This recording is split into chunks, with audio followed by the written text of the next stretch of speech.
Welcome to a very special edition in our series, Tribute to SG Music Icons. Our series pays tribute to the artists, the enablers, and the icons who have shaped our entertainment landscape. And tonight we welcome a man who is the very definition of a Singaporean icon. Some say his name, the Flying Dutchman, was born from a legendary 48-hour radio shift. Others claim he was a boy delivered on a KLM flight. And a very brave few suggest his boss just couldn't pronounce Van Cuylenburg. The truth, he insists, is the one you choose to believe. With a career spanning over 4 decades on the airways and more than half a century as an MC, he has been a constant voice in our lives. From rediffusion to the golden age of partnership radio with Joe Augustine, Glenn Ong, to mentoring the next generation, he is a living testament that nothing will kill the radio star. But to me, he's more than a timeless brand, a mentor, or an icon. He's my friend. So tonight, on the Chris Hansen Conversation, we get to the man, the myth, and the master of the airways, my buddy, the Flying Dutchman. Let's find out if he'll finally tell the truth about that name. If he won't, I will. There are 3 origin stories behind the name the Flying Dutchman. Let me just name those 3. Yeah. A legendary 48-hour radio shift. Yes. A boy delivered on a KLM flight. Yes. Yes. Or a boss that just couldn't pronounce Van Cuylenburg. Yes. So you're never going to reveal the fact. I will never reveal it. People have just got to try and figure out which one is the real story. I'm going to tell you right here, right now, I know what it is. Before we begin the show, here is an important announcement. For 100 years, Shure has set the standard for professional audio. Designed to outlast and outperform, Shure products help you deliver your message with confidence. Trust in Shure. You can be sure with Shure. Shop the Shure Shop Singapore now. Visit the link on screen and use the promo code AFC Hansen to get limited Shure merchandise with your purchases. Now, let's start the show.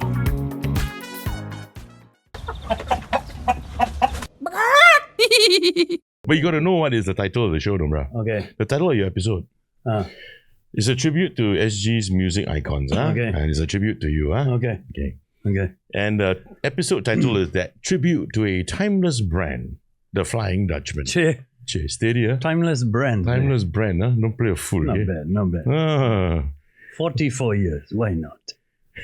So, let me ask you something. Do you think, bruh, that at this stage of your game, what, 30 years already, right? Radio? 44, bro. Holy crap. I just got a long service. Yeah. A lifetime achievement award. Yeah, 44 congratulations, years. man. Thank you. Bruh. Thank you. Don't forget, I think I wasn't there. This 44 years includes rediffusion. Yes.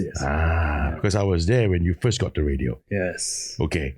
So 44 years at this juncture in your game, bruh. In my game. And it is a game. Yeah, it is a game, bruh. I think anything anyone does in any profession is a game. Providing you treat it with respect. Well, yeah lah. Yeah. Of course lah. Yeah. I mean, no other way, right? True enough. Would you consider yourself after this long to be a national treasure?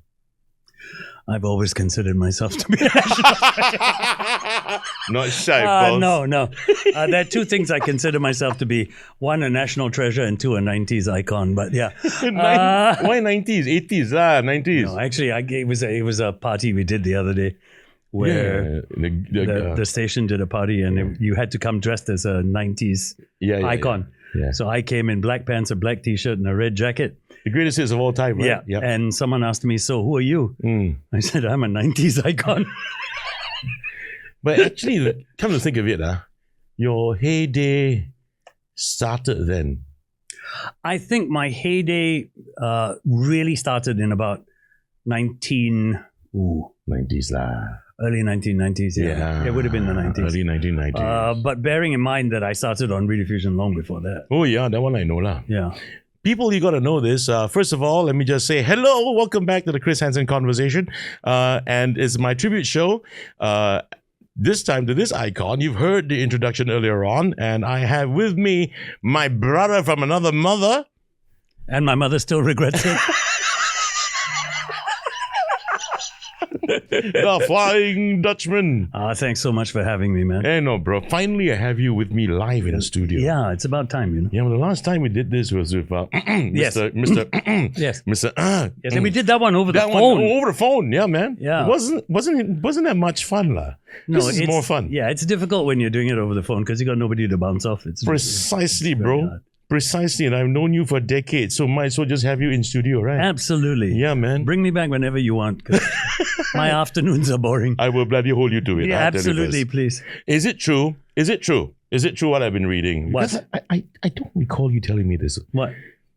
You were delivered by Yes. our former president, Benjamin Shears. Yes. Serious shit. Yes, serious shit. After 2 inducement injections, one injection was You refused to pop, I lah. refused. I was stubborn as hell. Yeah. And it took a second injection, and then finally I said, "Okay, welcome to the world." Came out going, "Whoa, look at this! It's color."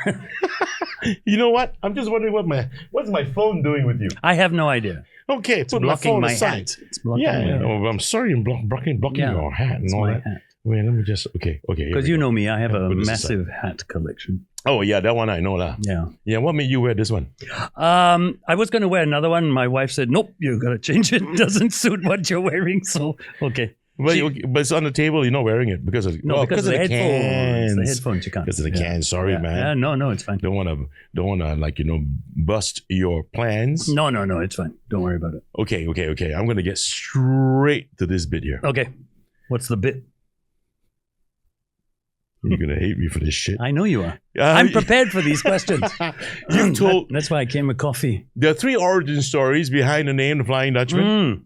Let me just name those 3. Yeah. A legendary 48-hour radio shift. Yes. A boy delivered on a KLM flight. Yes.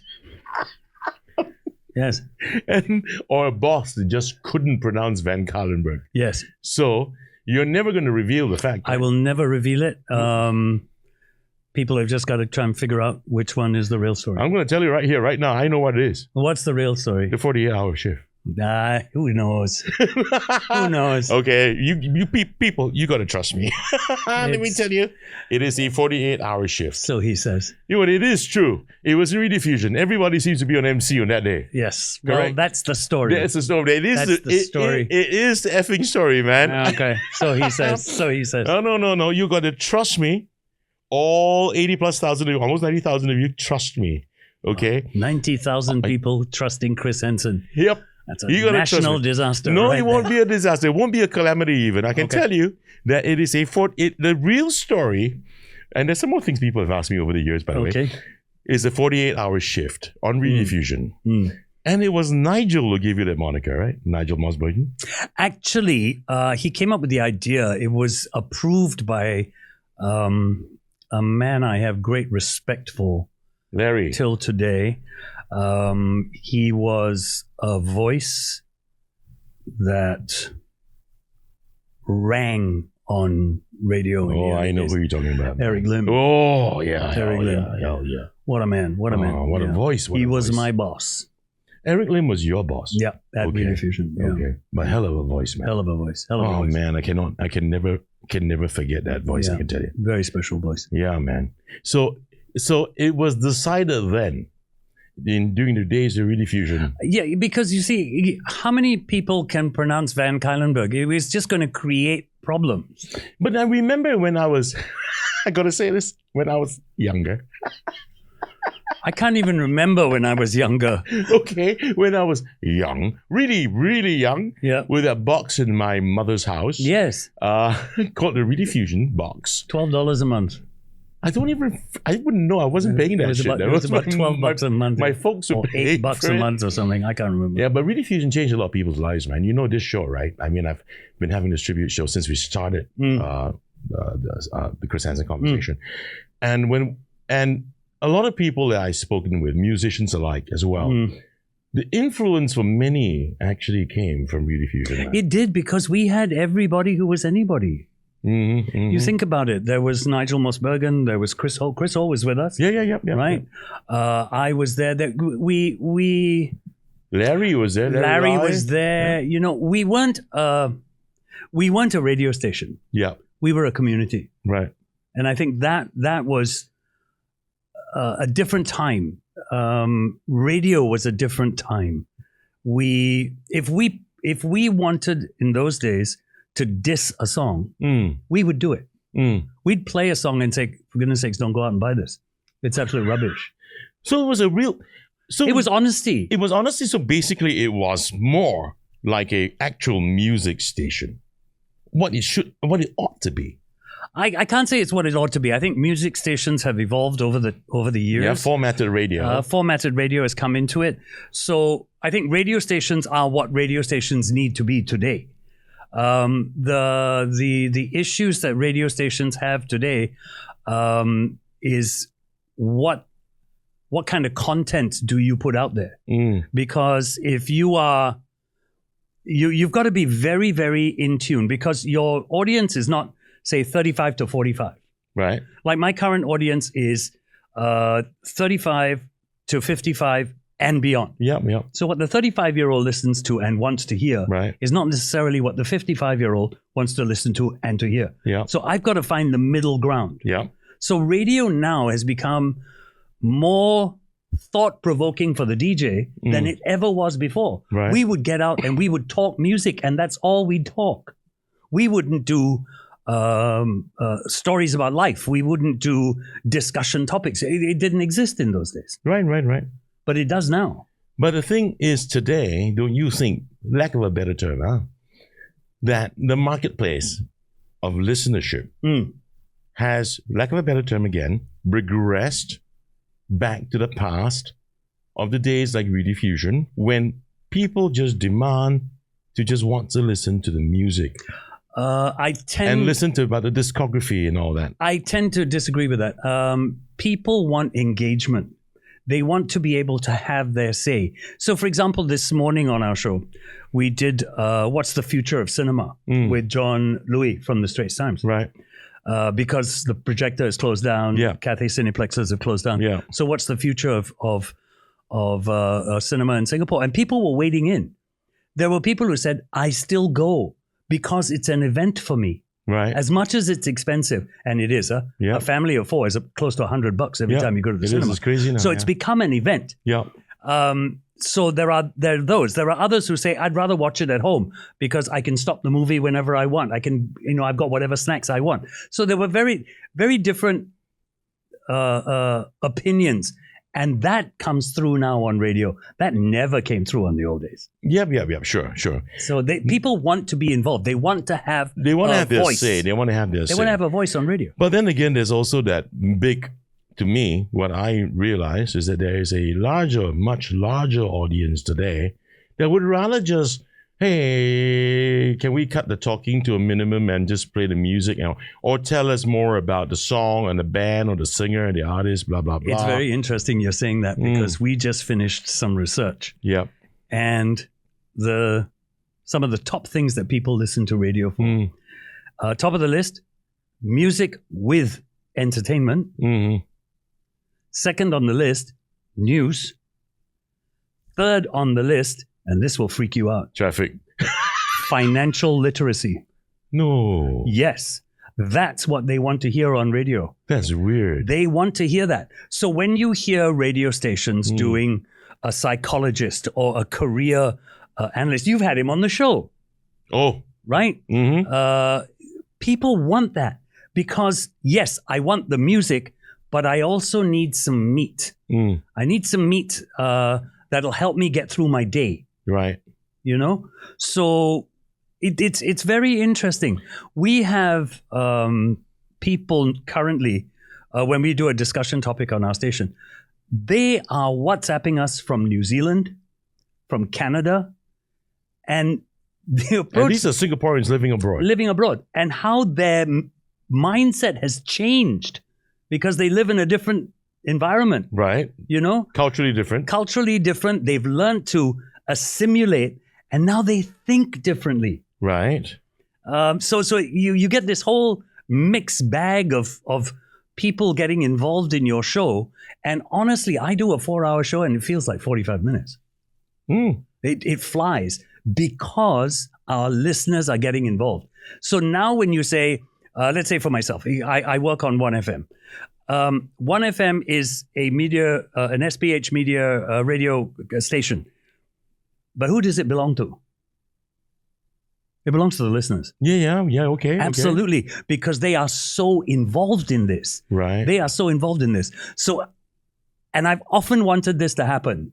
A show like this, how do you get your viewers and listeners to chime in while it's happening? You need to go live. Yeah. Right? And how do they chime in? And when you get them to chime in, you'll understand the real thinking behind your listener. You're not playing the guessing game anymore. Mm-hmm. Yeah, well, since you asked the question, is for people like me in the digital realm, right? It would be comments and stuff that come in on after you post the video. But you can't then respond to that. You can. No, you can't respond to it as in immediately. So no, like this, no. Yeah, like so if we're having this discussion and someone completely disagrees with me, we can have a discussion with that person. I would love to have the day, man, when, but it will never happen. It's called live streaming, bro. No, I know that. But live streaming has got its dangers, man, since we're talking about that. The reason why this show doesn't go on live streaming, first of all, it is kind of suicidal. No, that's why you have producers. No. That's the reason why.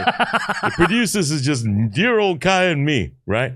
But we don't want it to go live because it is suicidal. It really is. If you cannot get the kind of viewership coming in when you're live doing a particular hour, then you're really asking for a very short-lived show. Okay. Yeah, but if you're going, you can go back to all my episodes all the way to quite a few, a couple years back, right? And so many episodes have been put up. So people can take their time to watch. They can stop, pause, play back, do whatever they want, whether or not it's going to be audio or whether it's going to be on video. It's a different animal. I think it cannot be compared to radio. But like I was about to say, I wish there could come a day, which will never happen because of copyright laws, right? Where a show like this can do what radio does, taking the calls, playing the songs, playing the music and stuff and all that, right? Just like a radio, just like formatted radio. Like formatted radio. So I ask you the question, have you had discussions with Facebook? Have you had discussions with Spotify? No. Then you can't say it'll never happen. Well, again, the discussion should not just be with these guys. It could be with whoever. No, Compass. Whoever. Yeah, I did check with Compass. Okay. I have. And it is the same rules we have to apply, because whatever you have on a Spotify platform can't even be aired. It's for personal consumption. So that's where we can run into difficulties, you see. Okay, so let's just take the Chris Henson conversations. And this is for something down the road. It's a recorded show. Yeah. But every Saturday morning, you're on live for an hour and a half. That would be interesting. Right? People don't have to call in. Everything is done through WhatsApp. WhatsApp is moderated by your producer. And you start these conversations with people. Taking calls. You don't have to take calls. Yeah. You just use WhatsApp. Right. Okay. Just get your messages in on WhatsApp. Messages like what you guys are doing on 1FM. You reply to the messages, and it keeps going back and forth. And imagine Chris Henson's conversations live on a Sunday morning. That'd be quite fun. As people have breakfast. That's Why quite can't fun. it be done? Yeah, actually. Well, the difference here is this. You guys can say, okay, we're going back to the music right now, blah, blah, blah. You know what I'm saying? There's got to be, as you said, there's got to be some kind of entertainment element involved. Those are your guests. So if you're doing an hour and a half, you can still pre-record 15 minutes with guests and play that back during your stream.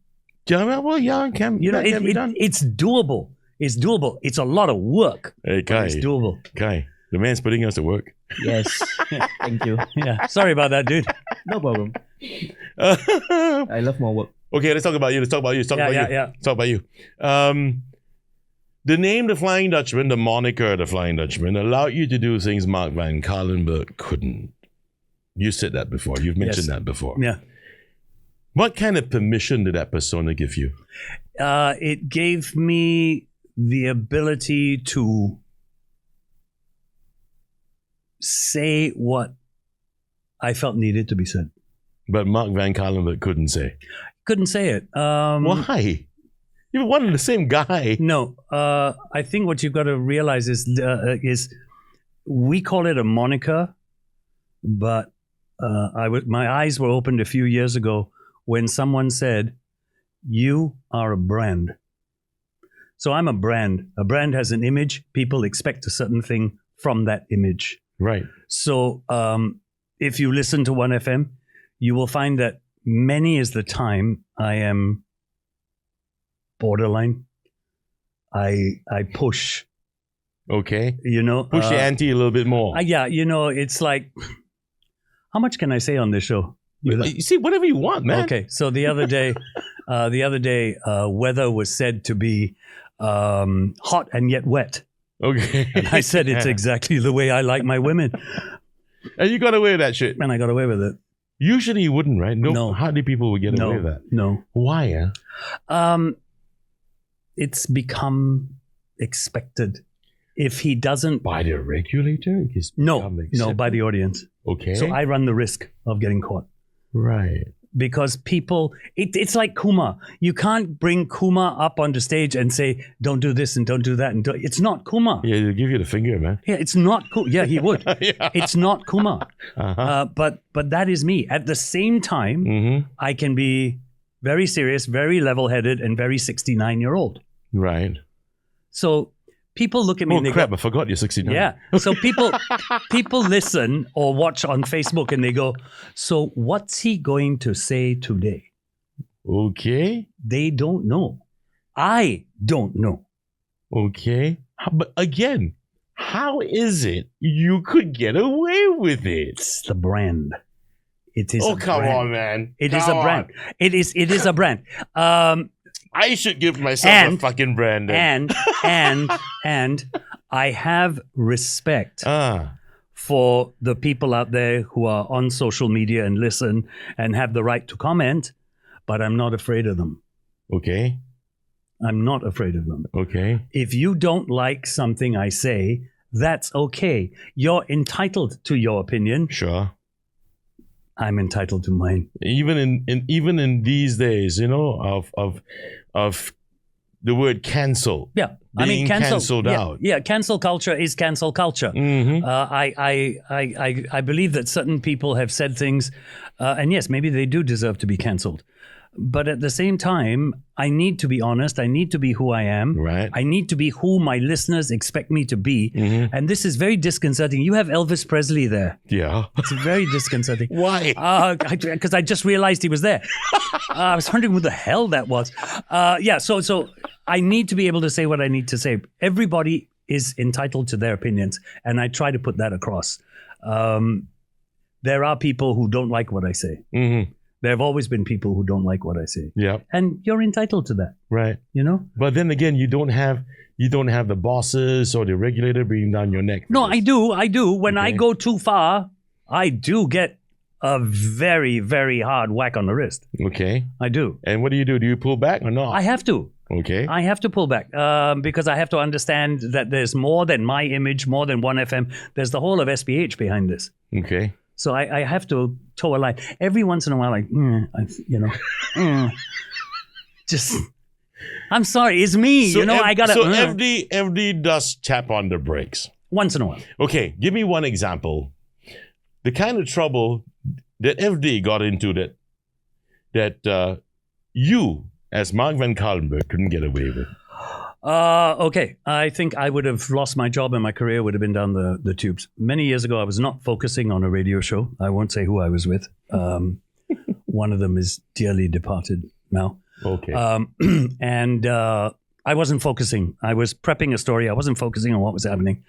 And I can say anything I want on this show. Sure, please. Okay. So they were talking. I thought we were off air. Oh. I thought this whole discussion was a build up to what was going to happen on air. Right. I didn't realize we were on air. I wasn't looking at lights or anything like that. And they turned the question came, so FD, what do you think? And I went, I've got no fucking idea. Oh crap. And I got fined. Uh-huh. I didn't get suspended. I got fined. Right. But would the Flying Dutchman have just been fined? Would Mark Van Cuylenburg have just been fined? You would have been fired. I would have been fired.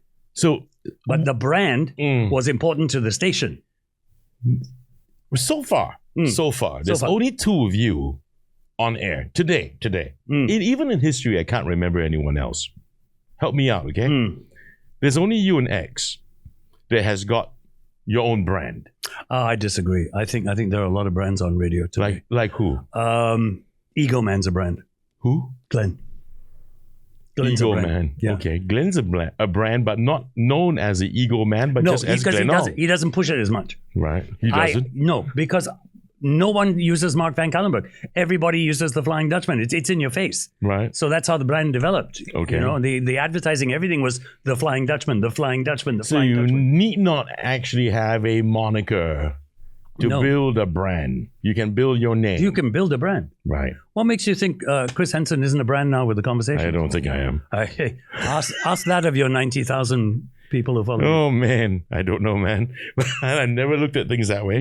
But you need to start looking that way. That's what gives you longevity. Mm-hmm.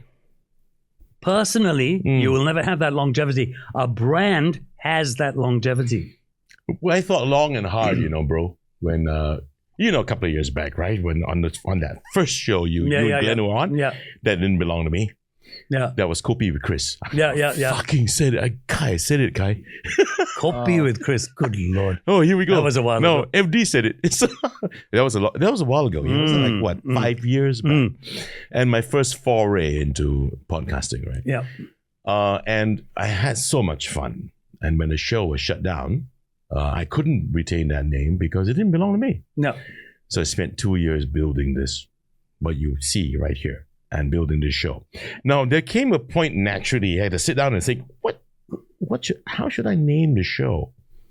And a lot of bullshit came up. No worries. A lot of bullshit came about, Yeah. All to me, it didn't work. And maybe you're right, because I came to this crossroads where I had a little regret with Copy with Chris because it was just Chris. There are a lot of Chris's out there, man. Yeah.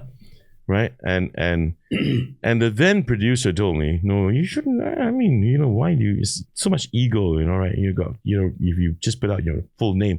I said, fuck, but that's my name.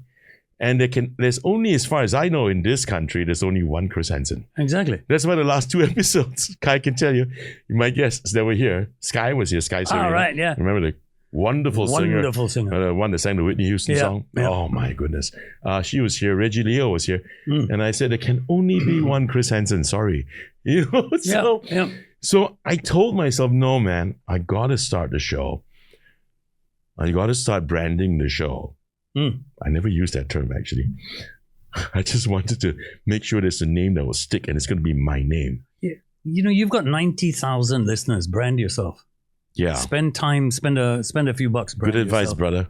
Good brand advice. yourself. Yeah, you're right, man. Before you became that voice in the airways, I know the story. My viewers don't. You were a model. I was a model, yeah. I modeled jeans. I kid you not, I modeled jeans because apparently when I was young, I had a nice ass. Right now, my ass is down by the back of my knees somewhere, but yeah. Apparently, when I was young, I had a nice ass.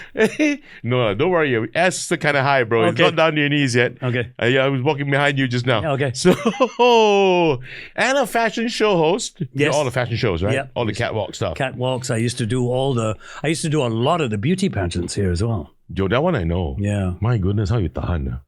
I can't stand it, man. Why? I can't. It's like, I don't know. I just find it a little bit too pretentious. It depends. You've got to. And there's so many things to remember. You got to answer stupid questions and all that. You did the Miss Universe Singapore thing, right? Yeah. Yeah, I know. Of course, you've got to ask the right questions, but you've got to understand that your job when you're doing a pageant Yeah. is to bring out the personality of the contestant. Yeah, but So you're given one question. Yeah. It's your tone, it's your pace, it's how you look at But it's the not person. your question. It's not my question. Yeah. But they aren't. You see, what a lot of people don't realize is the girl answers the question and they go, "Thank you very much." But if that answer led to a second question, ask it. Okay, so you're saying thread it along. Thread it. You're allowed to do that. Yeah, in those days I was. Now, what do you think? Do you think they still allow shit like I don't that? even know how Miss Singapore Universe runs these days. I had no idea. I don't know, man. I'm always frightened by these things because you know I get my mouth gets me into a lot of trouble. Yeah. So it's and I just don't want to tread into that territory, man. But you did all that. I know that. Yeah. But the late Paul Chong Yes. found you. He discovered me. Yeah. Yeah. What did he ever tell you what he saw in this young fashionable youth? God rest his soul. Oh, Mr. JBL, bro. Yeah, Mr. JBL. Yeah. No, but Paul. I remember I was hosting a fashion show, and Paul had a satellite studio. This is I can't remember what was the name of the department store. It's gone now. It's where Funan IT Mall is. There was a department store. Yeah. And there was a long staircase, and we used to do fashion shows on that staircase. No shit. With people walking up and down, the girls walking. When up was and this? This is like what? 1980? No. Earlier. This was early 70s, mid 70s. Really? Yeah. And he was doing a satellite studio. He played a P song and went to the toilet. When his shift was You over. played a what? A P song, you know. The long one. The 7-minute songs. Yeah, I'm going to play Stairway to Heaven to American Pie and I need to go to the toilet. Yeah, that's what it was. And when his show was over, he came out and he looked at me and he said only one thing. Do you want to do radio? That was it. Uh-huh. And I said, I'm impressionable. I saw radio as, and I kid you not, people, I saw radio as $25 million a year. I'm still not earning $25 million a year. But that's what I saw. And he arranged for me to meet Eric Lim at Reader Fusion. And I did a voice test. And I was on air in a week. Wow. There was no training. So it's all Paul, huh? You learned how to work turntables. You learned how to work a mixer board. You learned the library, because in those days, we had to go to a library, pull out records. Every record, right? Carry it to the studio, play it, then go back to the library and put it back in exactly the same place. While the show was going on? No. After your show, you went back. Okay, go back and put everything back. Put Okay. everything back. So that's how it all started. So wait, let me try to understand the difference between then and now, yeah? Reader Fusion, okay. I've been to the studio once. Clemenceau Avenue. In Clemenceau. Yeah. Remember that back then there was when Chris Ho was still there. Yeah. When the late Juanita Melson was there. Yes. And there was this program called So You Want to Be a DJ. Yeah. I was on one of those. Yeah. So that was how badly, man, I wanted to get on. You've always wanted to be on radio. Shit. Well, anyway, bloody hell. Anyway, so. Dude, I'm gonna die. No, I'm gonna die 9 feet underground, and have this fucking regret, it's 6 man. feet, bro. It's 9 feet. For me, it's got to be 9 feet, bro, because I look at the size of me. Okay. Yeah, 6 feet is just going to be 250 shallow. Okay, cool. Yeah, so I'm going to go with that regret, man, not having gone on air and radio. Well, Okay. I will. And it's something that I will never, ever get over. Listen, let me put this into perspective. Yeah. You have 90,000 followers. Yeah. Okay. Yeah. How many of those people are saying the same thing about you now? Oh. I am going to go to my grave not being Chris Henson. I cannot wrap my head around that. Hey, wrap your head around it, because I can guarantee you among your 90,000 followers, there are people saying exactly that. I wish I could do what he's doing. And this is the thing about people like yourselves who do this, about people like me who work on radio. It's aspirational. Everybody wants to be us. Well, and that's why we have a responsibility. Everybody who wants to be you, I can understand. I'll tell you guys a story very soon about that. Yeah. But I just want to get back to that story. I went down to Clemenceau. I went into Radio Fusion studio. I cannot remember who she was. She's such a nice girl. She was the one that was handling all the music. She was this DJ that was there. This young girl, short hair, glasses, and I did all the voicing. And I did talk sets, and then after that, she played the music. And then I was just looking around the studio, man. Then I saw Mark Too's. Yes. The old Mark IIs, Yeah. record players. For those of you who don't know, record players. And then, what was it? Cartridges. Yeah. If you remember 8-track cartridges, that's what they were. I mean, there's cassettes, and there's this big ass thing called a cartridge, is music inside. Yeah. It's like a reel, right, inside. Yeah. And I was like, it's so rudimentary. It was so rudimentary, man. The mixer board was just a normal mixer board. There was nothing special And that's about how you run your broadcast. it. Yeah, not anymore though. Yeah, well, yeah. I mean, I understand how the panel is like. Yeah, now we've got computer systems and editing systems. Yeah. All kinds of things. Yeah, then it keeps you in time as well. It right? does. It Yeah, does. back then you look at your clock. Yeah. Yeah. You literally look at the clock. Wow. So which do you prefer? Your personal preference between the hands-on, get the records out, do your own music programming, put on the records, and then compared to everything that's digital today. It's very different. What's your preference? I enjoyed the records, The manual stuff. the manual stuff, but it never gave me the time to express myself that I have now. Because you had to focus on all that. Yeah. Now I have time to express myself. One, because we run computers that help us keep time. Two, I have producers, Mhm. which we never had. So the producers do all of that. They take the calls, they do all the editing that needs to be I'm done. sure. They do it all. Bloody hell. We are there for content. So you're there to facilitate. Yeah. Yeah. We're the glue that binds Mind the glitter.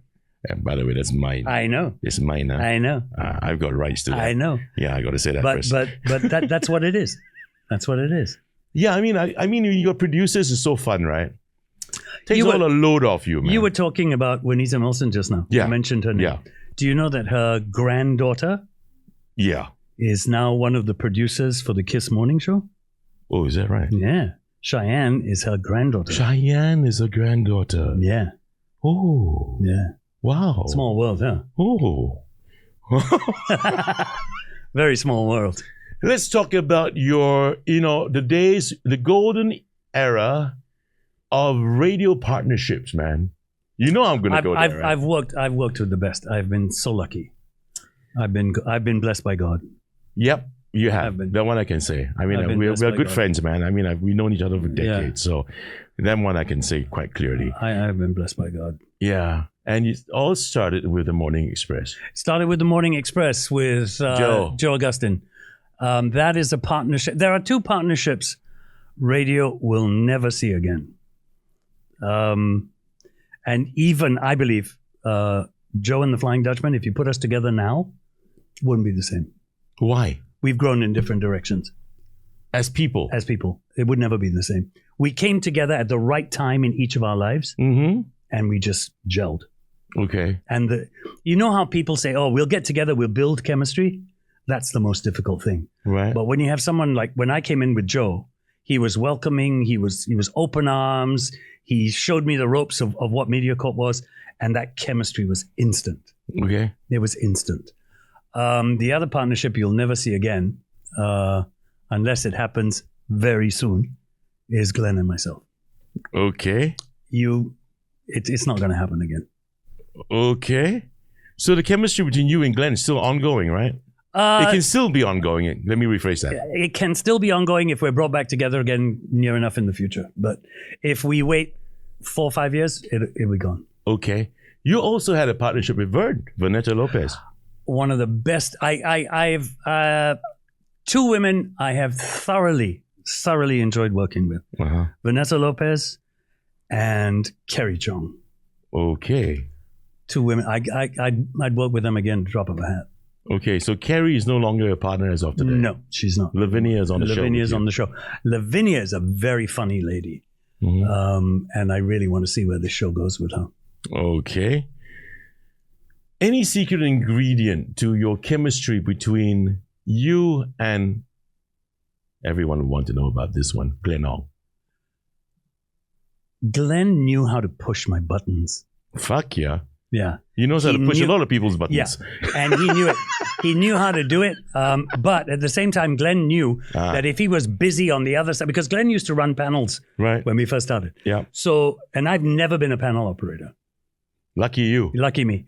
And Glenn knew that if he was ever caught in a bind, Yep. he just had to look, and I would have something ready. Okay. That was one thing. The other thing was he knew how to push my buttons, and you've heard it. We got angry with each other on it, Yeah. but the show was the show. Show finished. That was it. It was done. Okay. It was never carried on outside of the show. Okay. It was for the show. And this is the thing, as I'm sure you do with Chris Henson Conversations. It's not work. It's something you own. Yep. You know? It's an institution in itself. Yeah. The show. Yeah. So you come to say the morning drive on 1FM, and you come to work. You're not working. Yeah. This is a passion. This is a love you have. The minute I believe you come into radio and you're working, get out. It's like what you and I used to tell all the kids. Shit, stop that, Yeah, Chris. kids. Tell all the... They were kids, at least to me. 69, folks, 69. Yeah, I mean, to all the people that came in and out of our door at the MC Academy, man, that nothing is bigger than the show. Nothing's bigger than the show. Yeah, nothing's Absolutely. bigger than the show. It's always about the show, nothing else. Yep. Not about us, not about anyone else, but No. the show. And the show is only as good. Your show is only as good as your last show. Yep. You know, you can do 5 years of great shows. You do one bad show, and everybody goes, "What the hell?" Well, yeah. I mean, one bad show, then after that, no one's going to call you back again. Yeah, You're done. it's the same when you do MC work. Yeah, it's the same. absolutely. It's the same. Yeah, very much so. Yeah. I'm always worried about fucking up the next show, man. Yeah, of course, Yeah, of course. I know. The separation between this is like two couples It's breaking like up. husband and wife. Ridiculous. Glenn was the wife, by the way. Well, no wonder his butt looks pretty nice and rounded and stuff. Have you seen his legs? Holy hell! Yeah, am I talking about his butt and everybody talks about his legs? This boy can walk around in a miniskirt and look good. Was it a difficult separation, man? Very, very. Tell me about There were a lot of tears, and it was hard because, as much as I was very excited about going back to one because I understood the music and everything, but I was going into a situation where I was working with someone I'd never worked with before.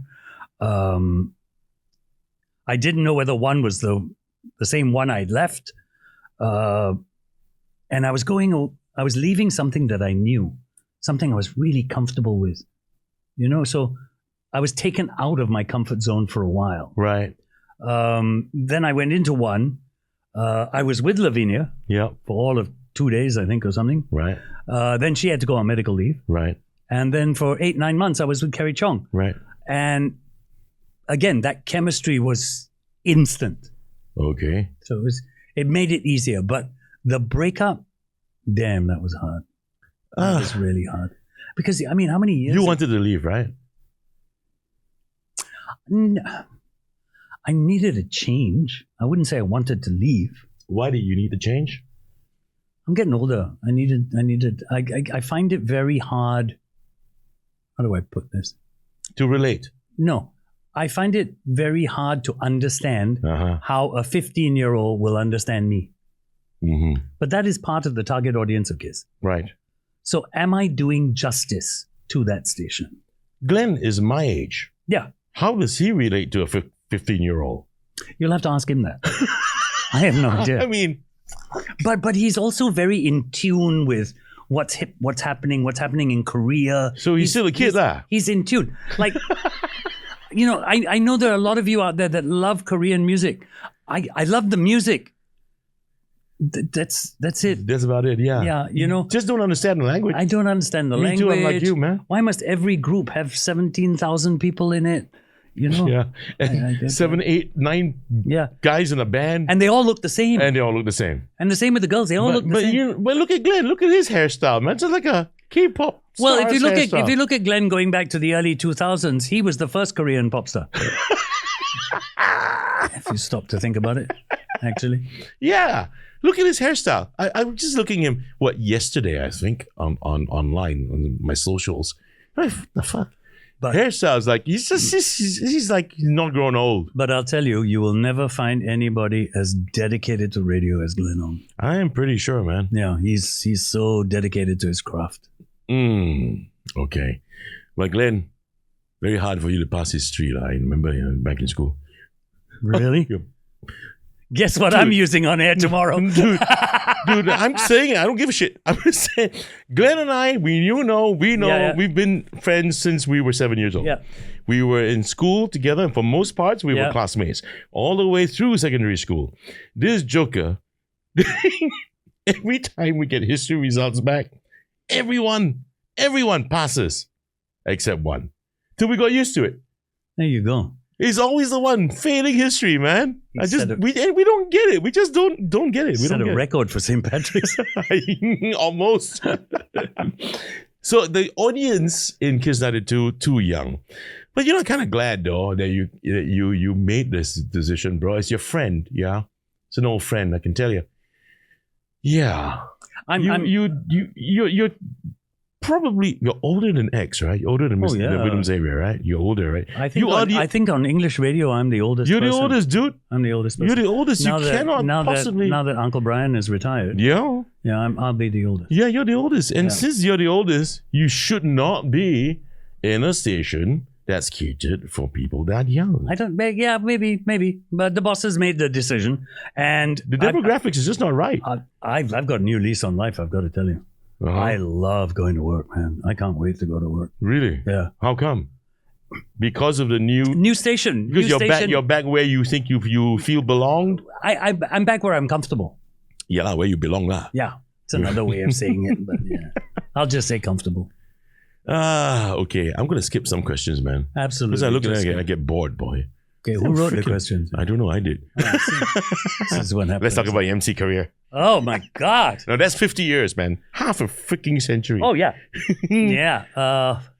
It's been great. Do you know your management page still states 32? Does it really? You better go and tell him to update Okay, I damn think we thing. gotta go. Yeah, you got to update it. 32 Yeah. years. No, it's way more. Your radio career is 45. 44. 44. 44. Okay. All right. Now, 50. I still remember the Music Force. Wow.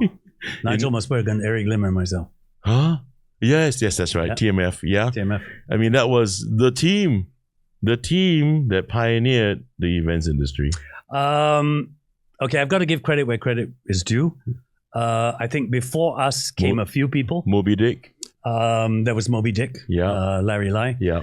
Bernard Solosa. Solosa Productions. Solosa Productions came before us. Yeah. And I've heard stories. Yes. I don't know how far they're true. But back when the British had army camps here, Uh-huh. Uncle Brian Uh-huh. used to do DJ stints in the army camps in the evenings. Is that right? He would get Oh. on a moped Yep. with a box of records at the back strapped down, Uh-huh. and he would ride to the camps and he would go there and play music. Wow, that was way before Richmond That Productions. was way before anybody. Okay, Uncle Brian. Wow. Legend is the man. But TMF, man, admittedly, TMF brought this to another level. Oh yeah. I mean, you guys were doing stuff like even for bars and clubs, right? Oh, yeah. Management, Yeah. entertainment management, right? Yeah. The only competition we had was Juliana's Yes, Juliana's London. London. Yeah, They you were were there. also with them. for a while. Yeah. Very short while. So at TMF, back then in the 80s and 90s, how was it like, man? All the big names were in there. Everybody who was anybody was with the music folks. Yeah, Mo Alka. Mo, Hamish Brown, Hamish. Jaffa Alkaf, Yeah. myself, Nigel, William Xavier.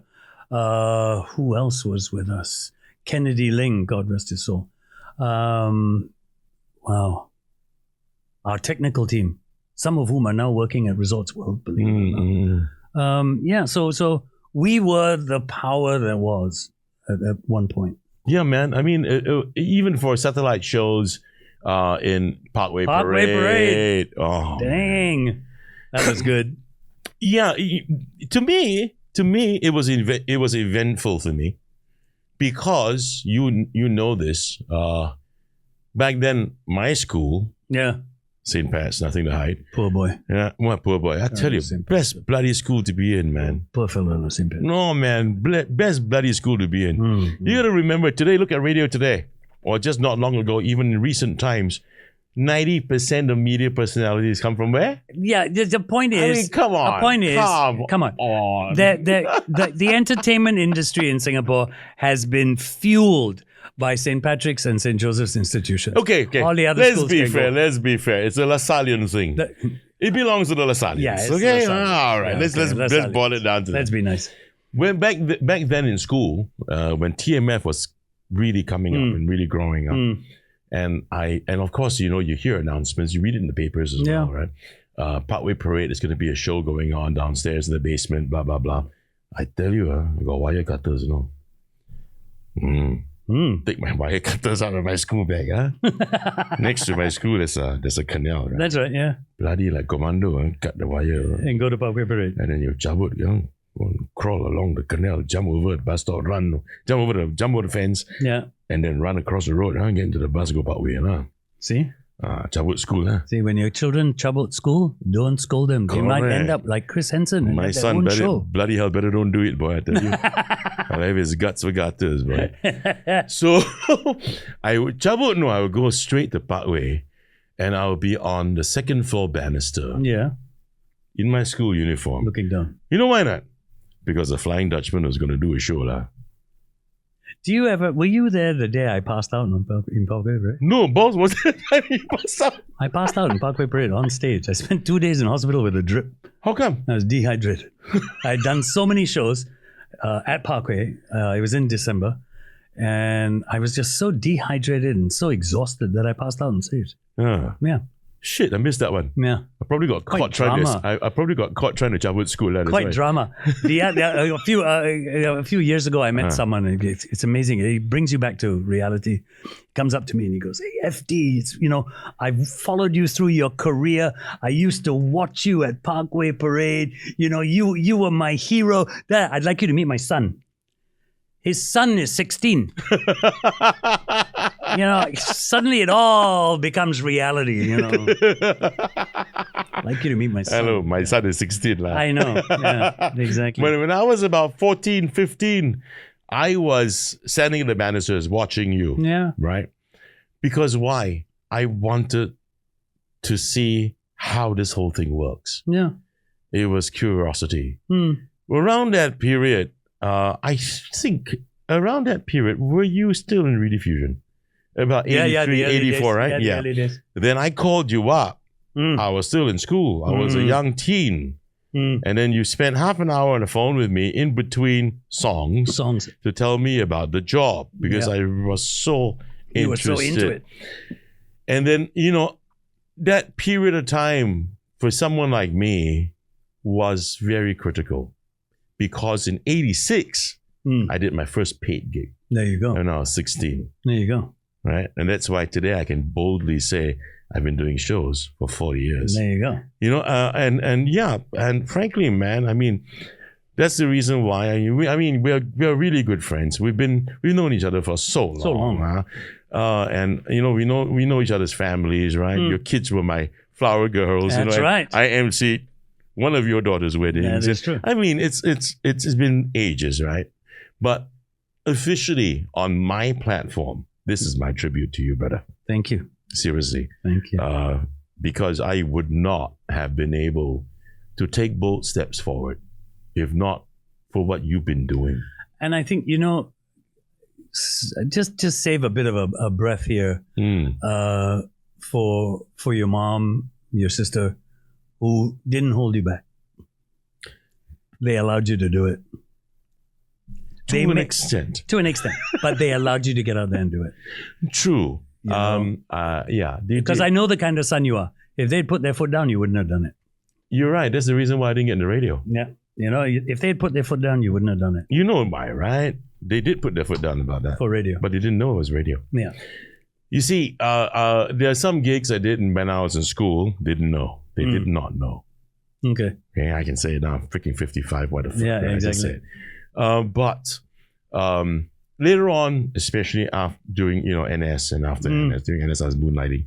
After NS, no one got much to say, right? Yeah. However, when I actually was asked to go, that was in 91 or early 92. Come on radio, Chris. Go on Perfect 10, 987. I said, fuck yeah. Yeah, of course. I mean, come on. I was what, 21, 22? Yeah. And dream job. All my young life. That's what I wanted. Came back home. Told my mom, I've got myself a job. Doing what? As a DJ. Yeah. Came back home the following weekend. I was still in NS, right? So I would book out in the weekends. I was in a real active unit, so I really stayed in camp. I came back home on one particular weekend, and there was my uncle, and things got really kind of violent. Really? Yeah. And because, see, my dad died just about, actually the year before, 2 years back, a year and a half back. It was quite recent. So I'm the only guy. I'm the only man in the house.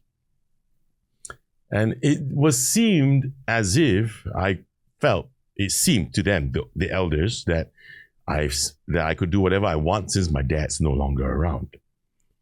It was a very bad assumption. Yeah, they didn't see the passion. Yeah, and it got really violent. Wow. I didn't fight back. Yeah. Because I'm not the sort to especially with my elders. So I didn't pursue. I went somewhere else. I'm not going to talk about that part of my life, but you did damn well where you went. Yeah, but you know something. This is Jerry. Yeah. Jerry, I mentioned this not long ago. Jerry was on my show on my very first season. Dr. Geraldine Tan from the therapy room. Okay, to give you some context. She's awesome. Yeah, she is. An amazing person, incredible person. And we were discussing about happiness. And I said, so Doc, what's the definition of happiness? I want to put her in a spot, right? And she put me in a bloody spot to today. I just wrote about this. I just wrote this in a post on my timeline. Yeah. She says there's no such thing. I mean, can you define happiness? What is it? It doesn't exist. It's about, do you feel fulfilled?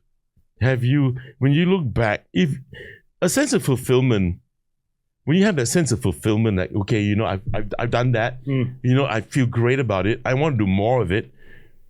And that's what I suppose should be what happiness means, you know, but it doesn't exist. So, yeah. You can't say you're not happy though, because you didn't do radio. Yeah. I'm not happy because I didn't do radio. And I'd say it to you again, Chris Henson conversations, man. No, I know that, bruh. It's an itch. You got to scratch. True, but you had the guts and the gumption to come out with this. Fight tooth and nail. Make it a success. How can you not have happiness knowing as a human being you achieved that? Well, true. It's just that it's not something that always... You see, when you have a dream since you were 5, 6 years old, right? Yeah. I mean, and it has been that long. And on every day, or especially on Saturday mornings, right? And when you're a kid, and you listen to, in those days, Radio 1, now it's Go, 905, right? And you listen to all these people, listen to Reedy Fusion, and you listen to Casey Kasem, you listen to American Top 40 back then. Wow, awesome. And all you wanted was that, you know. It's all you want in your life. And it's all I've ever wanted in my life. You say Glenn's very dedicated to his craft. I would tell you this much, man. I can understand that. Yeah, because you are. Yeah, and I am. And this is what I was born to do. So this is where I'm going to tell you this little story. I'm not outing anybody just because of what I'm about to say. In recent times, I was approached, I guess, to try radio part-time. I will not mention the station. I will not mention mention it. There's only two anyway, right? Yeah, yours exactly. And the other one, right? Yeah. Okay. So, and I attended the training. Yeah. I was very fairly was told that, Chris, you will not be paid for training. So that's cool. I mean, I don't care. No one's paid for training. Yeah, I want to learn. Yeah. So it's cool with me, right? Well, Chris, and also, we don't pay a lot, you know. I said, and I'm not going to mention it here, but when I heard it, I was like, what? But it's still cool because that's what part-timers get paid, bro. But it's still cool because why? Because I want to do this. It doesn't matter to me, right? And I want to get really good at it, right? And I've never done it before, so I really want to do radio. After that, I spent 2 days in the studio. Now, let me tell you about that experience, bruh. When I walked in, I don't think I can mention his name, can I? The guy who trained me. Yes. He's on your station. Yeah, now. let's just say he's on us. He's on your station now. Yeah. Nice guy. Yeah, right? very nice. And I love the way he does his things. Yeah. I love the way he conducts his shows. And I think that's what I believe. And I believe that's music station, man. Yeah. Right? Discography is great. The back cell, the front cell. I learned all that. Yeah. Not as if I don't know that. I do know that shit, right? So it's really just refining stuff and learning the panel. It's like that because I've never seen that before. Yeah. It's not openly available outside. No, it's not. But yeah, exactly. It's not. So it was an eye-opener for me. A little bit, yeah. And when I walked into that spot where you used to work. Same studio, by the way. No. Oh, this is not Caldecott. Oh, you moved into the new one. Yes. Oops. Did I say Caldecott? Okay, Yeah, you moved into that. I moved into the new big space. Spaceship. Yeah, the spaceship. and when I went in there, man,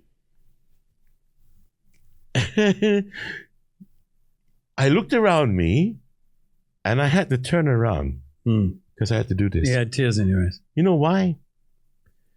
Because for some funny freaking reason, I felt that I've been here. Don't ask me I don't understand it myself. Like I've spent years here. Like, this is home. Yeah. And I told my trainer that. And it was like a dream come true. Yeah. And the next step was to wait for a call. I've already gone that far. Yeah. I signed the radio code. Did all that. Yeah. Mate, I think that was November last year. You're still waiting for the call. You know what you are? What do you think that is, huh? You know what you are? And I've been ghosted, Do you know what you are? They're ghosting me. You know what you are? What? You're a dumb blonde in Hollywood. Wait, what? What the fuck does that mean? No. What do you mean, dumb blonde Hollywood? There is radio is going through a very tough time. I don't know that you're going to find a lot of new people on radio in the next couple of years. We're going to have to rely on tried and tested. Yeah, what the fuck? I mean, It's business. Don't ghost lah. It's business. It's cool to just say, sorry, man, I guess, you got to wait indefinitely. I'm still cool with that. Some people don't know how to say that. Don't freaking ghost people. Yeah. Don't give it don't call me, I'll call you bullshit. This is not Hollywood. Some people just don't know how to do that. That's all. That's all it is. That's all it is. But man, I was that close, man, bro. That close, man. And have you ever thought that? Not meant to be. Yeah, in the bigger scheme of things. I knew that was coming. Because I'm sitting here and all I can see is Chris Henson conversations. Yeah. And it is dawning on me. Do you remember a long time ago? Yeah. When I said I listened to your first show, I said you were born to do this. Right. Remember I told you that? Yeah, I do. Right. And where I'm looking now, all I see is Chris Henson conversations. My firm belief, having sat here now and done this, that's the reason you never got radio. Because if you had, you would have been torn between that and this. And for some reason, whatever it is out there doesn't want you torn from this. You think so? I think so. I really, honestly think so. I've been struggling with this thing because I've been, speaking to the wife and asking the wife, like, hey, what do you think? What, you think they're scared of me or what? Oh, why should they be scared of me? Because what? You know why, brother? Let me tell you this, man. This story, I'm going to tell you this shit. I can't believe we're really filming this. I don't care. No, mind. I was told I would not thank your producer for this. He's got a lot of editing to do later. Yeah. So what's the shit you want to tell me? Okay, I'll tell you the shit. I was told, and I won't mention names, that some shows I don't get because of this show. I'm talking about live shows. Oh, yeah. On stage. I can believe that. Because people tend to be such numbnuts and dingbats that they would assume, generalize, that because I'm free with my linguistics on this show, that I will bring the same on live shows. I get the same thing. But you get the same thing. Yeah. But you don't do this on radio. You can't do this on radio anyway. No, I can't. But I do make fun of people on radio. So a lot of people don't want to hire me because they don't want me making fun of their people. Yeah. But stupid. And I'll say this to the people listening to this. Mm-hmm, right? mm-hmm. We wear many hats. Correct. We take them off, we put them on. We're different people with each hat. And that's what you need to realize. And that is talent. That is talent. You and I have been at this game, man. I mean, you 50 years, me 40 years in terms of the MC world. Yeah. I remember the days in the 90s. Oh, my gosh. When you were with Megaforce. Oh, my goodness. Wow. Wow. Ooh. Megaforce, man. Everyone wanted to topple Megaforce. Yeah. Back then. And I was with Spectrum Promotions. That's right. Yeah. And I remember ever so often, the 90s was my heyday. That was my heyday. It was yours. Because back then, you were not known on stage as a Flying Dutchman. No. You were known as Mark Van Cuylenburg. Yeah. So every time I walk into Spectrum's office, I will hear, hey, we got this show, we are pushing your name, yeah. And it really, I really got to fight very hard for this, So, Chris, can we negotiate your rates? I said, why? Because it's up against Mark Van Cuylenburg. I mean, crap. Yeah. I said, do I have to really negotiate my rates because we're against Mark Van Cuylenburg? But brother, back then, I'm proud to say, man, I think it's safe for us to talk about this. In that most of the big gigs, most gigs, I wouldn't say big and small. Yeah, big and small. Back then were dominated by you and I. Pretty much. We go for a gig. So I remember there was once, I can't remember, but where was it? Pan Pac? Was it Pan Pac? I think it was Pan Pac. You in one room in. Yeah. Yeah. And that was only one of many occasions. Yeah. Exactly. I mean, it was quite, to me, I didn't look at it as competition, man. I said the market's big enough for everyone, right? So, So for me, it's like, hey, all right, man. It's like I'm vying gigs against FD. Yeah. It was fun. But it was. You made the money, I made the money, so what the hell, exactly. Right? But with all that behind us, man, at the MC Academy we had for 7-8 years, I can't remember exactly how long. If I were to ask you, bro, one skill that is absolutely needed as an MC in the past that's completely useless today. What's that one skill? Useless today. Useless today. Yeah. Well, I really got to hear what you're going to say. Wow. Yeah, man. One skill in the past that we had. Yeah. What? Yeah. What? An MC who knew how to DJ. Useless today. Useless today. Because how many MCs today can DJ? Not just that. Do you remember? I won't mention names also. It's all professional courtesy. Don't mention names.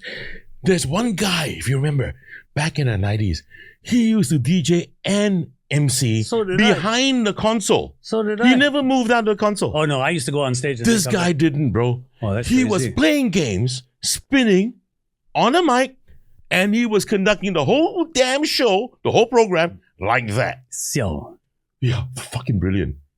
Do that today, you're dead. You did. But I will say, particularly among the females, there are some really good up-and-coming females. Now. Yep. Like who? A lot of them.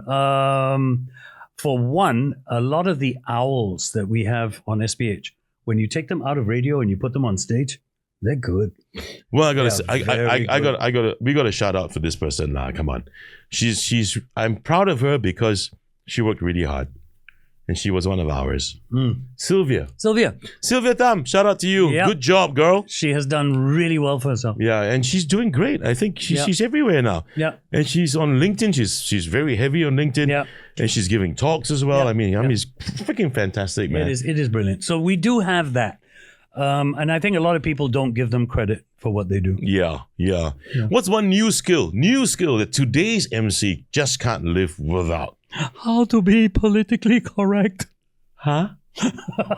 I think a lot are. I think too many of them are politically correct, man. I think a new skill that we need to learn, and it's ongoing because I'm still learning, is how to walk that line between what is funny and what is politically incorrect. Mm-hmm. It's that very thin line. Yeah, it is. And that's a skill you've got to learn. Mm-hmm.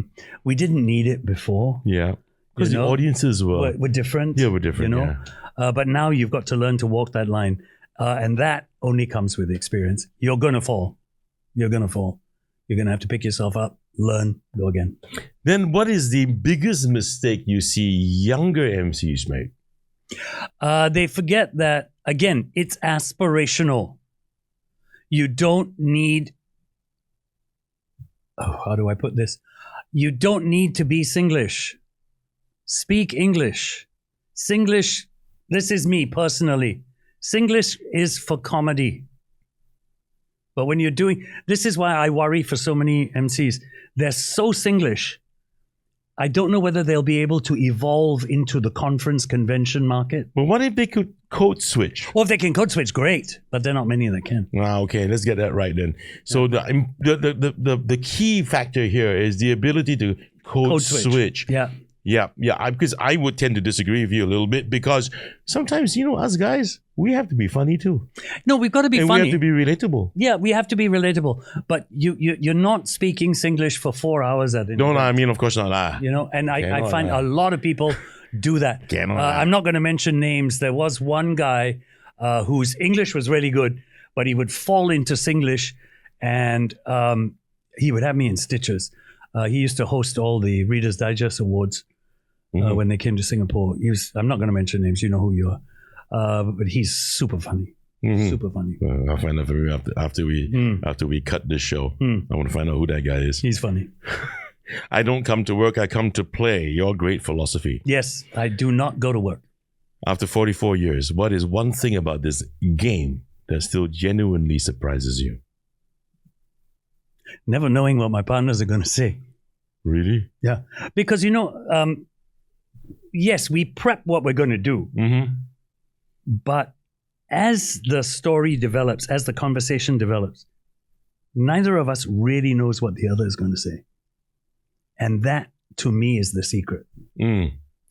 Back in Joe's day, I could end a sentence for him. He could end a sentence for me. Same thing happened with Glenn. But today, it's that surprise. I don't know what my partner's going to say. Okay. I absolutely don't. So you guys don't really do much prep together? No. The partner has their bits. I have my bits. It's all parts. Yeah. And we are expected to bounce off each other. Okay. You always say that you said this to me many times too, but let's bring it on here on the show. You joked about wanting to die on shift. Yeah. Absolutely. You're 69 bloody years old. Yes. And how long do you want to continue doing this? Because you're talking about dying on shift. Fucking morbid, no, I tell you. No, but think about it, man. Flying Dutchman dies on air. It's front page Straits Times, bro. So that's what you want. That's what you go out with a bang. What, a free obituary. Yeah, if you're going to go out, you go out with a bang, dude. No. How long am I going to do this? I have been thinking about that a lot more lately. Okay. Do I want to retire? And here's something I've said on air, and I don't know whether you guys know this, but you'll know it now. I have a massive fear of retirement. Why? I live in HDB. Yeah. I see the uncles go to the coffee shop in the morning. Yeah. Drink their coffee and have their 2 soft-boiled eggs with toast and talk to 6 fellas. Right. Then they go home. Yep. In the evening, they go back to the same coffee shop. Yeah. And they drink their stout. Fuck, sounds like me. With the same 6 fellas. I do that. I cannot live a life like that. Okay, but I do that. Because I have spent so much time on my career. Yeah. I don't have hobbies. Right. I have very few friends. I have a lot of listeners who know me. Okay. I have very few friends. Okay. So what the hell am I going to do with my retirement? What am I going to do? So you're saying you just don't want to be bored. No, I worry about losing my faculties. Okay, so keeping you sane. Yeah. Keeping freaking dementia I away. don't think retirement will keep me sane. I have to find something before that time comes. So do you think radio helps you out that way? Absolutely. Because your brain's got to move. It's got to move every single day. For 4 hours in the morning, I go home, I rest, I have meetings, whatever. In the evenings, I'm doing prep. I'm thinking again. My mind is working. You know, brother, that's the reason why we're such old friends, man. The reason why I got this set up here is because I feel the same shit. Same stuff, right? I got to think. Yeah. Yeah. What do we do if we retire? You know, you're great. You got your dog. You have your rabbits. I get a rabbit, no? Sometimes want to play with me, sometimes doesn't want to play with me. It's a rabbit. That's a rabbit, you know. And I love the thing too much to make stew, so, you know. So what can I do? Fuck it hell. Gamey, man. Rabbit stew. Gamey. Nobody should be eating rabbit. No. Don't even go there. I don't want to know. I don't think I have. I don't want to know. I don't think I have. Now you're a mentor to the next generation of DJs. Yeah. Right? Yeah. That's what's happening, right? That's what's been happening. Yeah, I guess. I don't know whether I'm a mentor or not, but some of them do look up to me. But do you officially, like, you know, take them on and teach them and stuff like that? No, I've never been given that opportunity. Sometimes they come up to me and they ask me questions. And the one thing I tell them is you're paid to give 100%. You give 100%. That sounds like Uncle Brian. Yep. You're paid to give 100%. You give 100%. The show is yours. Own it. Own it. Don't come to work. Come to play and own that game. Okay. Do you got that same advice from Uncle Brian, didn't you? Because it's so reminiscent of what he said before. I remember him saying that. Brian, myself, Larry Lai, we all grew up that way. We all grew up that way. Reliability, my friend. Yes, absolutely. Yeah. Reliability. Don't be a stock karat. Yeah. Reggie Leo on the show, right? He's a guitarist, right? Yeah. He's got his own band, right? He was lamenting about, he didn't mention names, of course, and I still don't know who that person is. He says there's a singer that always, the show starts at 6 and she turns up at like every day at 5:55. And then you don't sound check, you don't do anything. So this is across the board, man. I think where entertainment's concerned, if you are a professional in our field, you got to be reliable. I know young DJs now who are on at 4:00 in the afternoon. They're in the studio at 1:30. Wow. Every day. That's cool, man. Prepping. That's cool, man. Sure That's right. cool. That is cool. Yeah. I used to say to you before, video killed the radio star, but it did not. You said nothing will kill the radio star. Nothing can kill the radio star. AI? Nope. Why? Because we've heard AI radio. It's boring as hell. At this moment. Yeah. But you know that it can evolve. Okay. It can evolve. But how far down the road are we from a point where AI can carry on an intelligent conversation? Brother, I tell you, man. Let me tell you how fucking scary this is. I don't know if you've heard. I don't know. If you haven't, maybe it's good for you to find out. It can be a good topic for your show, man. On Spotify, there is an album belonging to 4 or 5 guys. I don't know. Yeah, I can't remember. But it's a band. Yeah. These 4 or 5 guys, they got, of course, pictures on the sleeve, right? And they got the songs on there. And the songs are so well written. Oh, yeah. Everything's perfection. Yeah. Orchestration's all done. The images of these guys, they even have their own MTV. Bro, it's all fucking AI, bro. Absolutely. And there have been some musos who've been around a long time who watched this, listened to it, can't tell and said, no, fuck, it's so good. Granted, but that's someone singing, dude. Yeah, I know, but when it comes to AI and my own personal experience, I have no look at this show. I'm alone in terms of, I'm not saying Kai is great, but I've got to prep thumbnails. All the thumbnail designs are mine. Yeah. I've done it I do it myself. Yeah. I pride myself there. I don't even have to think. Yeah. The design comes out on its own. It's like art, man, to me. Yeah. I love it. Good. But in terms of lack of a better term, talk sets, in terms of my talking points, in terms of research, deep research, right? I got to make sure my guests have been deep researched.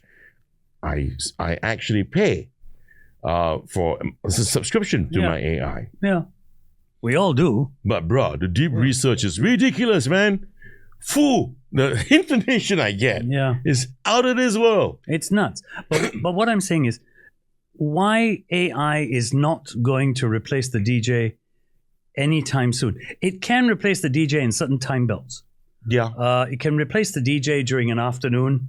On a weekend, maybe Sunday. Maybe. Late at night if you want your midnight to 6 a.m. Yep. But when it comes to, and this is because of people, maybe not the young, because to the young, AI is cool. So I want AI. But to any discerning person, I want a human. I want someone with feeling who understands how I feel. That is for your demographics. That's for the 1FM demographic. Correct. But for the younger demographics, the younger lot, let's say the listeners of Kiss 92. Okay. Only a segment of them. Yeah, you see, as time goes by, you're going to have more and more and more and more of these guys. Because, we get older, the world gets younger, right? Yeah. And well, actually, that's not quite true. The world, most of the world is aging. Yeah. But you're gonna have people. You see, the marketplaces, man. Commercialism is such, right? Yeah. What would they focus on? They would want to always focus their business revenue generation on the youth. It's always the case anywhere. You listen to radio. Do you ever want to meet the DJs? Yeah. Yeah. So you're not going to be able to do that with AI. Well, yeah, but the younger lot might not see it that way. Yeah, as the years progress. But that younger lot's going to get older. And they're going to want that human touch. You think so? You reach a point in your life where you need a human touch. Yeah, but the new generation, I don't know whether they're going to be, where social psychology is concerned. Come on. Are they going to be like us as they get older? They all start getting mellow. They want to have human touch. They would need to have this social circle still around them. When I was 12 and 15 and 16, use a computer? What the hell is that? I'm never touching that stuff. Now live without it. Correct. That's what I'm saying. But we have learned that that's only a part of our lives. There's a whole nother part of our life that needs interaction. Sure. Physical interaction, which AI cannot give you. You, me, both. Yes, I agree. You, me, both. People, our generation, your generation, my generation, the generation after mine. But the young ones today, younger than my son. So you're talking about 8, 9, 10 years old. Yeah. As they get older, right, the next 2, 3 generations ahead, they might just not want to have what we want to have. Then I say their life will be missing something. Oh, definitely. It will be missing. It'll be missing something. It can go that way, can't it? It can. Exactly. It can. So I'm not condoning it, man. Yeah, no. I've always believed AI should always remain a tool. AI needs to be controlled by man. Yeah. And unfortunately, people are taking it. Some people, certain parts are taking it too far. Yeah. Look at the VO marketplace, man. How's it been for you? Because for me, it's been like dead. Yeah, I don't do very much. Because 2 years ago, we listen to AI online, right? You can tell that's fucking AI doing voiceovers, right? No, you can't. Today, you can't tell. You can't. It has gotten good in 2 years, and this year I've only had one lousy VO job. Oh, wow. That's all I had. That's tough. In last couple of years, no issues. You know what I'm saying? It's very decent. Very decent. Yeah. A couple of times in a year is a lot. A number of times in a year. Now, it's one. This year, one is ridiculous. Yeah. Right? So it's getting really, but really scary. Again, video didn't kill the radio star. AI ain't going to kill the radio star. You're only saying that because you're on radio, okay? Not in the next few generations. Come on. Not in the next few generations. Ain't going to happen. Ain't gonna happen. Okay. Last question, my friend. Given our long-standing friendship, Dun dun dun.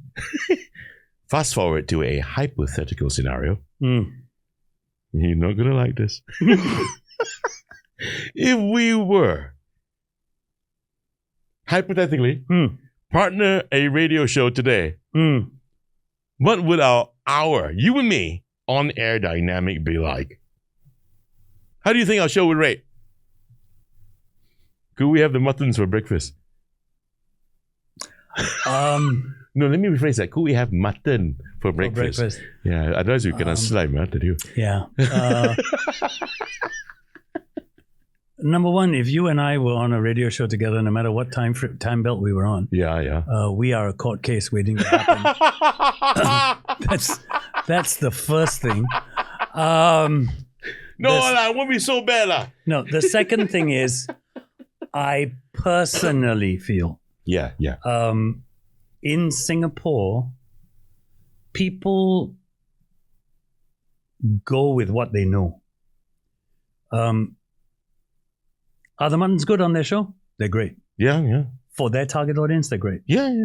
Dude, they're not young, you know. They're not. They're not. Yeah. But they're really good. There's a whole segment of Singapore that likes that sort of almost slapsticky radio. Yep. They do like it. Yep. Perhaps it's not something that I'm totally into. Yeah, neither am I. But sometimes I listen to it and I have a damn good giggle. Mm-hmm. You then have the segment of the audience that's very comfortable with Glenn, Angel, and Tim, who are psychology and business, and they have topics that stimulate the mind. Yep. Then you have a segment of the audience that enjoys so what's the best advice that your parents ever gave you? You know, which is what we would do. Okay. So that some guy says, "Oh, my mother told me this." No, your mother didn't give you very good advice. You know, that kind of thing. So, for you and me to come into the Singapore market now, and try and do a radio show, that's bloody hard. Why? It's very hard. Why? Because there's only one station that can handle us. And you're not going to mention that station now, lah? There's only one station that can handle us. Okay. And that station would mean we'd have to tone down. Okay. Yeah.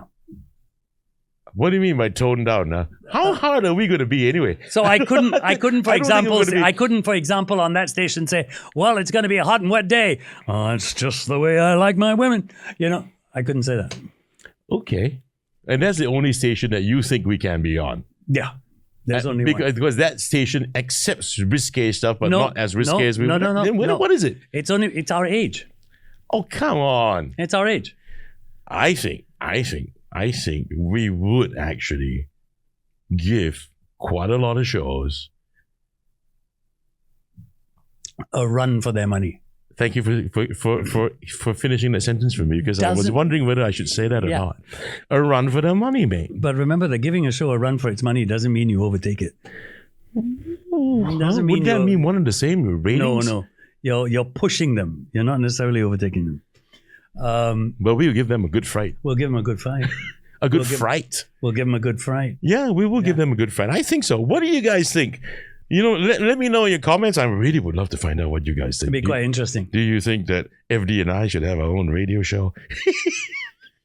I mean, it's not going to happen, but just for shits and giggles, just put it in the comments. Never say never.